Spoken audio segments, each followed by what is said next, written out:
இந்தா இப்படி அப்பா அப்பா.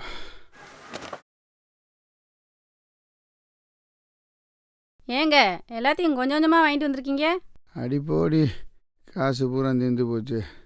ஏம்மா விலை ஏற்றி விட்டாங்க. எள்ளு புண்ணாக்காவது 2 கிலோ சேர்த்து வாங்கிட்டு வந்துக்கலாம்ல. 2 கிலோ எள்ளு புண்ணாக்கு வாங்கணும்னா கொப்பன் கோமணத்தை தான் ஊற்றி கொடுக்கணும். எங்கள் அப்பனை பேசாட்டி தூக்கம் வராதுல்ல.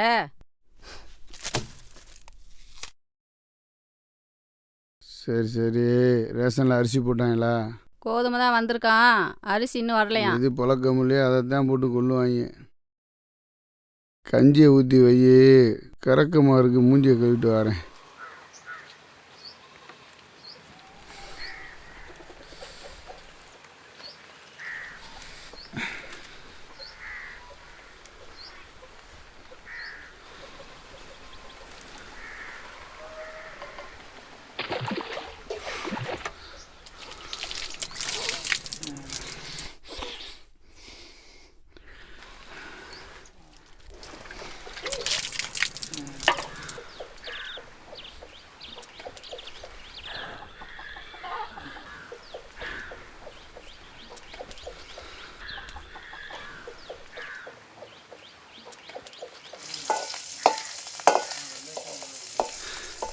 என்னாடி கஞ்சி ஊற்ற எம்பிட்டு நேரமா?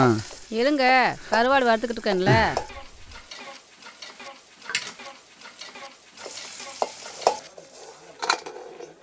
சரி, பருத்தி வச்சியா?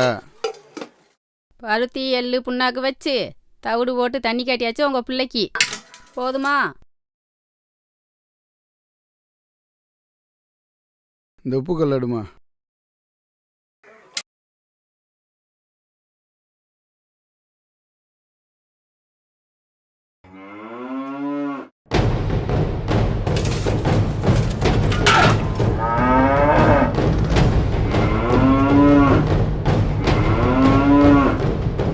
ஒன்றும் இல்லடா. சாரா சாரா சாரா சாரா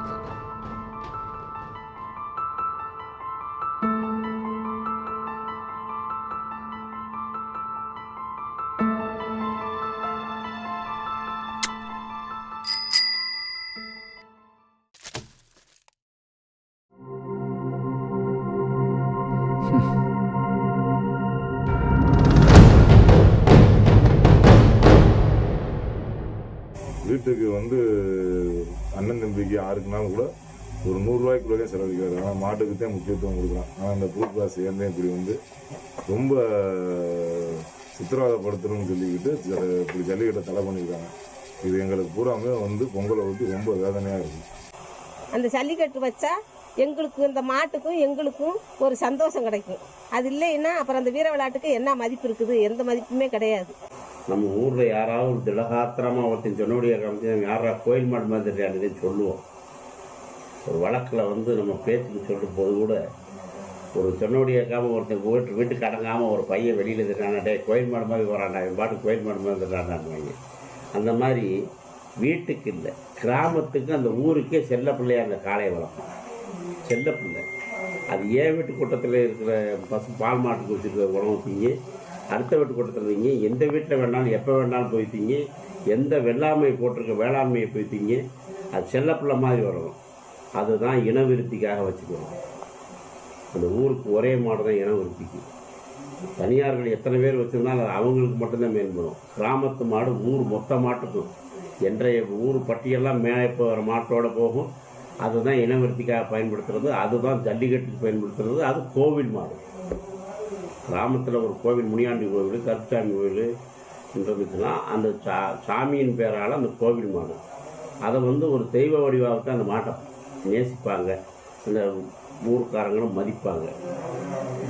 இப்போ வந்து இந்த ஜல்லிக்கட்டு, இந்த வீர விளையாட்டு, இந்த பாரம்பரியம் கலாச்சாரம் என்றதெல்லாம் தாண்டி இன்னைக்கு இந்த ஜல்லிக்கட்டில் பாதிக்கப்பட்டவங்களோ, இந்த ஜல்லிக்கட்டுனால இழப்பை இழந்தவங்களோ, உயிர் சேதம் பொருட்சேதம் போனவங்களோ இந்த ஜல்லிக்கட்டுக்கு தடை கேட்டு வழக்கு போடுறோம். தமிழ்நாட்டை சார்ந்தவங்க இல்லை, இந்தியாவை சார்ந்தவர்கள், வெளிநாட்டினுடைய மேலை நாட்டினுடைய அபிமானிகள், என்ஜிஓக்கள் பணத்தை பெற்றுக்கொண்டு அவருடைய அந்த பணத்துக்குள்ள விலைக்கு அவருடைய விசுவாசத்தை காமிக்கிறதுக்காக இந்த தடை என்ற பெயரில் இந்த இந்தியாவுடைய இறையாண்மையை கெடுப்பதற்காகவும் இந்த நாட்டு மாட்டு இனத்தை அழிப்பதற்காகவும் அவர்கள் கங்கணம் கட்டி இன்றைக்கு நம்மளுடைய அரசாங்கங்களை எதிர்த்து போராடுவ அளவுக்கு அவர்களுக்கு வல்லமை இருக்கிறது. குறிப்பாக சொல்லப்பட வேண்டும்னா, நாங்கள் ஒரு சீனியர் கவுன்சில் வைக்கிறது சுப்ரீம் கோர்ட்டில் போய் விவசாய பெருங்குடி நாங்கள் விவரமாக இருக்கலாம், பேசலாம், வைக்கலாம். பொருளாதாரத்தை நாங்கள் எங்கே போகிறது?